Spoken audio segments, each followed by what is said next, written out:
cultural teachings that water is a sacred medicine, that it's a life-giving force, and I've always been on the water. I raised my kids living on the North Fork of the Lewis River in Clark County. I've canoed, I swim, I kayak, I fish, I love the water. So I have always steered pretty clear of the Willamette here in Portland, because moving here I was informed that it was polluted and not a very healthy place, a safe place to recreate. But I do ride my bike along the Willamette River, and know friends who have a deeper relationship. I'm also involved with the Canoe Journey Project, and we've had landings and launching of our canoe families at Cathedral Park. And I became involved with advocating about the Superfund site cleanup nearly 3.5 years ago, I believe, feeling that as a tribal person, I know the impacts of having a Superfund site on my own reservation, the Fort Hall Reservation in southern Idaho, around phosphorus cleanup. And I know that because of our sacred relationship to our lands and our environmental resources, that there's no cleanup effort that's satisfactory. I see the river every day, out my front window, so it's really great. That's one of the advantages of living in Linton, is that you get to see all the activity that happens on the river, and it's a very important visual thing to me too. I guess some of my experiences that I have are some bad ones, and that's that I used to live further down the river, and so I walked along the 5-1 bridge, and this is back when Ron was a manufacturing agent orange, and so I walked along the railroad tracks and would walk along the river there, then along the riverbank, and there's these culverts that would have this awful bright green, horrible smelling stuff just pouring right onto the river. I mean, that was pretty horrible. I guess that really got me involved in wanting to see a clean river and wanting to see the industry stop polluting,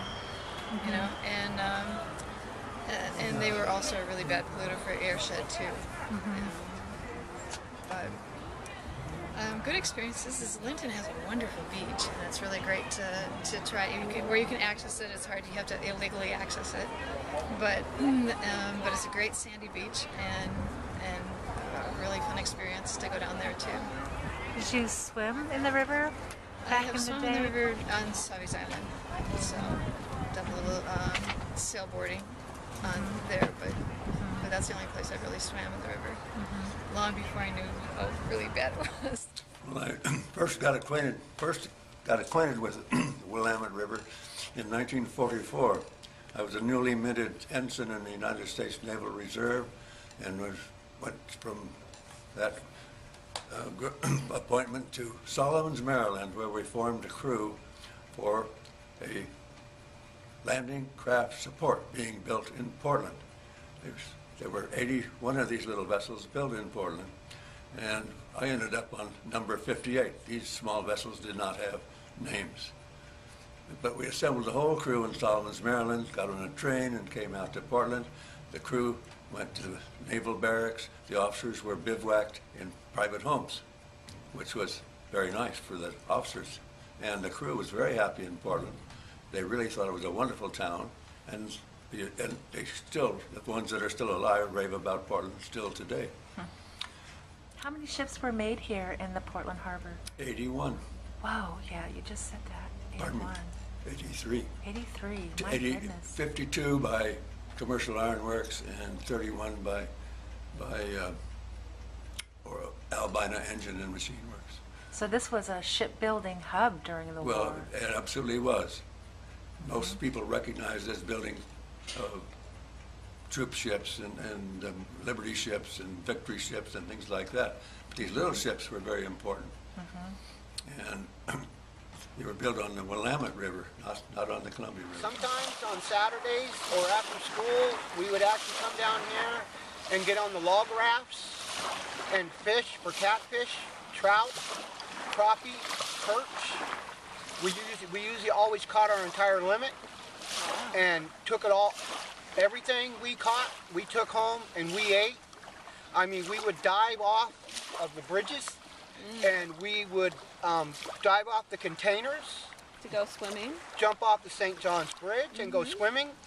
And we all had a lot of fun on the river itself. And it's very enjoyable even today.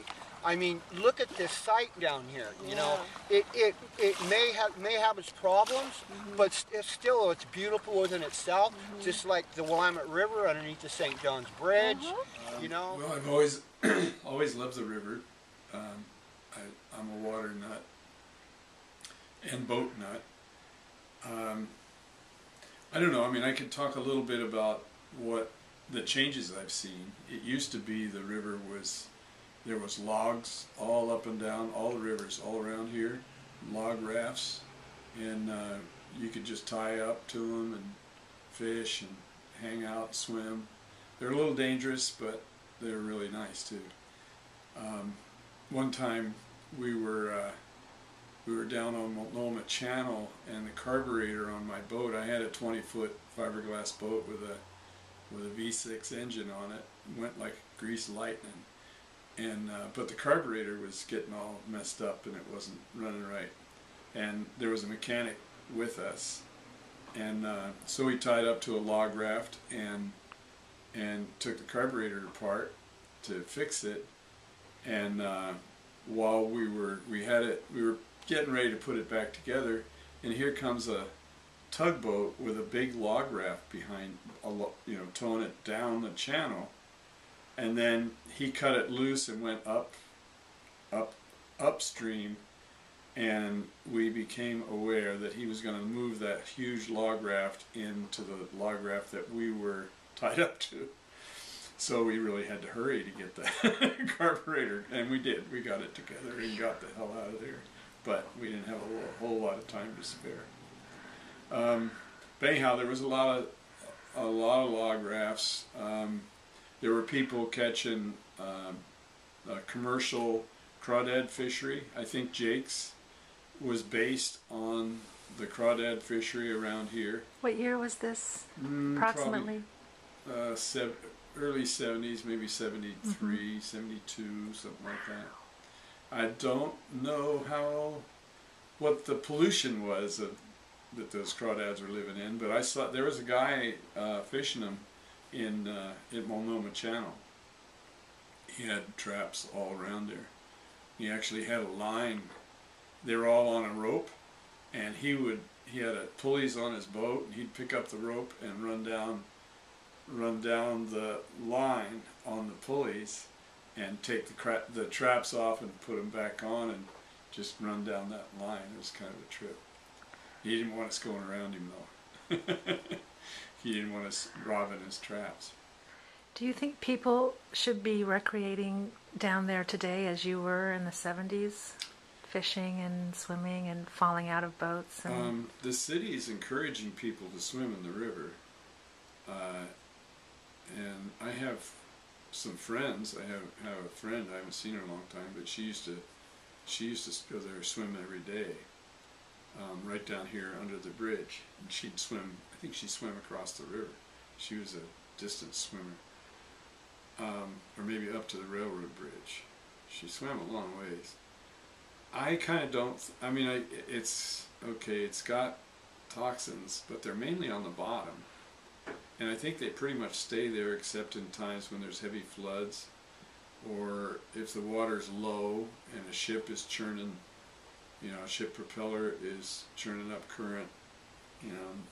If it's muddy, if you look at the river and it's muddy, then it's probably not great. That's probably a time when it's the toxins are in the water. But the rest of the time, when it's green water like now, I think it's probably okay. But what do I know? Waking up on the river is like a new experience every day, even though every day lately it's been 80 degrees out. And when it rains, when it snows, when the wind's blowing hard, it's not blowing at all, it just seems like a new day every day. It's cool when it's hot. It's fun when it's stormy. And it's cheap. Cool. Cool. But it's really hard. It is really hard. Is it fun to live on a river? Is it fun? Oh yeah, it's the best. It's like today it was hot, so I jumped in. And before I came here, I wanted to get cleaned up, so I jumped in again.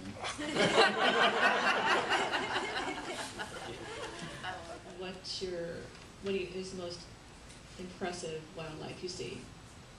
Oh, I guess it's the ospreys and falcons, because they'll stake out the river, and then sometimes you don't watch them. Sometimes you watch them because they're just so, majestic. But you'll notice a splash and look over and see a falcon or an osprey or something carrying a fish like a foot long. It's just amazing. And then to see them fly up, I guess it's a falcon, flies up and lives on the bridge, on the river bridge, which is 0.8 miles south of here. What do you like best about living on the river? The freedom. Actually, I got a few things. The freedom, the wildlife, the cost. It's $3 a foot every 2 years. And seclusion. I like to have like a big chunk of earth. I don't need a marina anymore. And I got solar power. I get my water from land. Well, I get a porta potty. They sell porta potties for about $70. You dump them out, and there's pump out stations. It's supposed to be every 5 miles, but the only one that I know of here is either in Willamette Channel or I think it's called Salties. It's like a dog cooked by salt. How do you cook and eat? Oh, I use propane to cook with, and I eat with my mouth.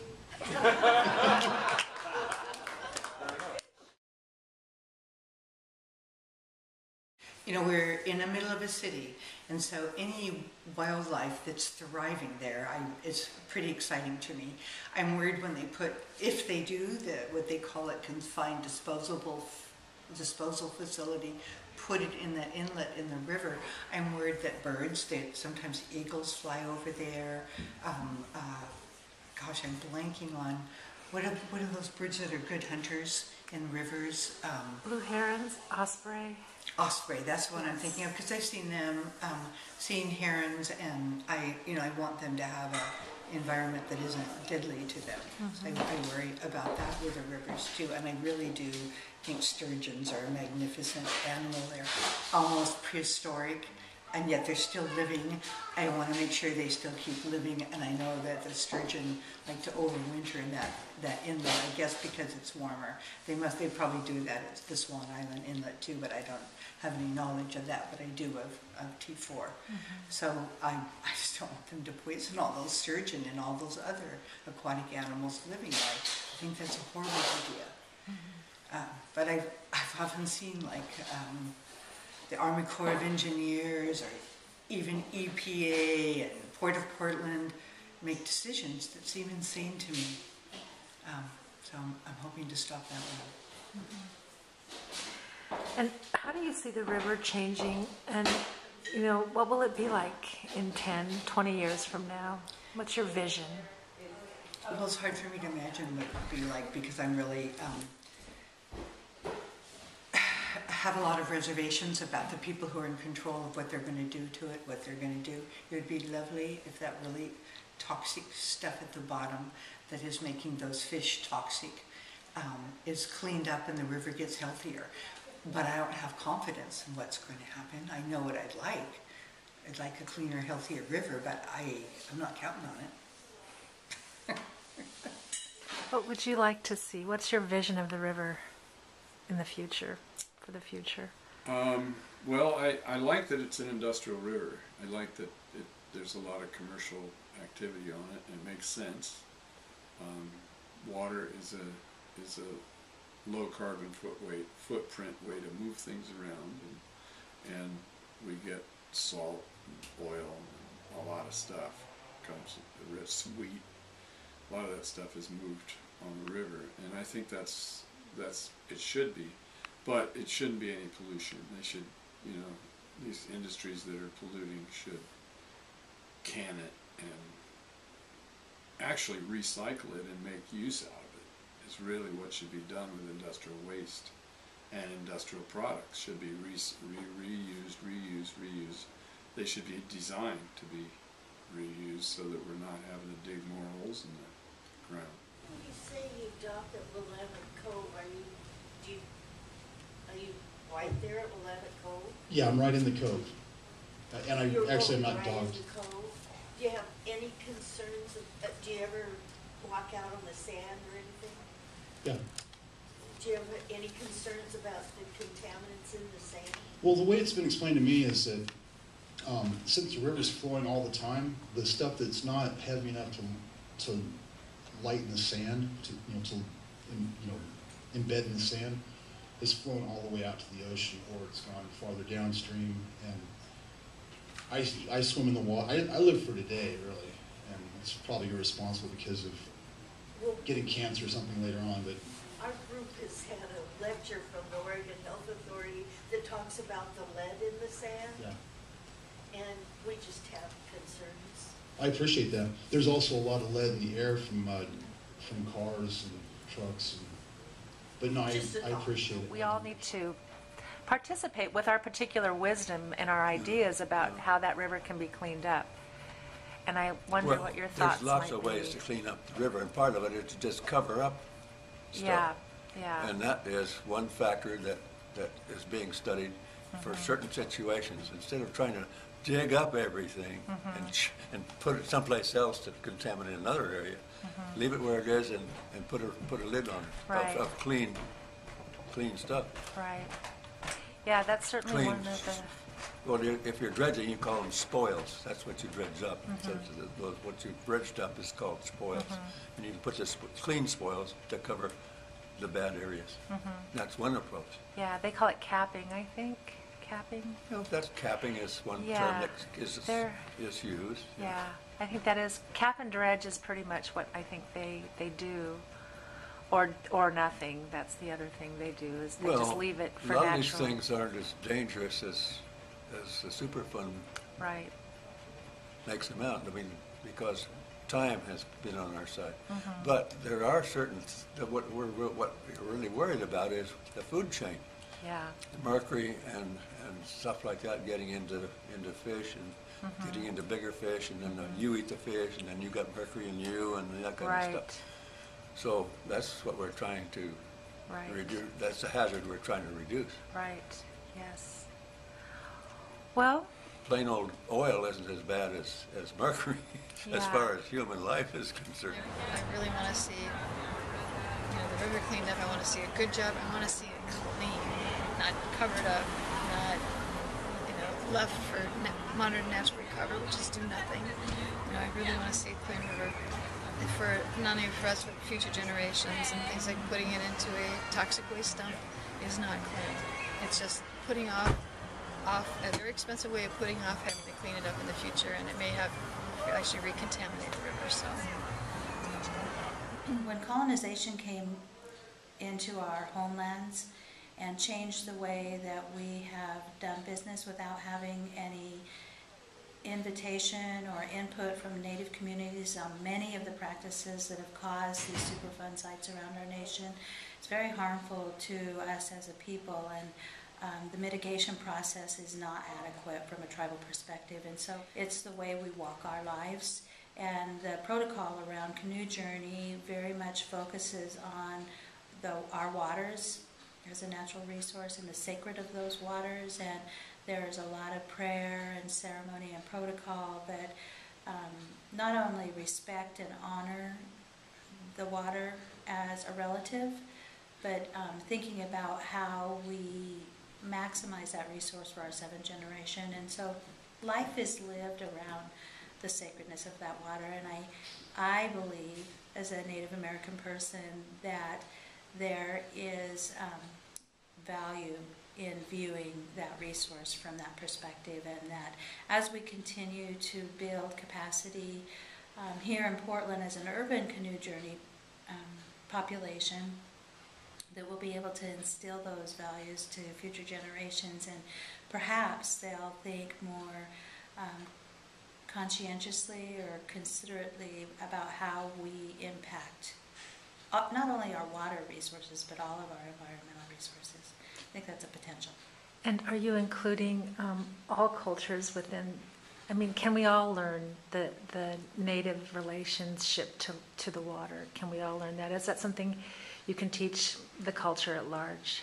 I think you can. I think that we're at a disadvantage because even though Native American history is American history, our institutions and learning avenues have not always highlighted Native American history, and so it's a matter of learning what you don't know.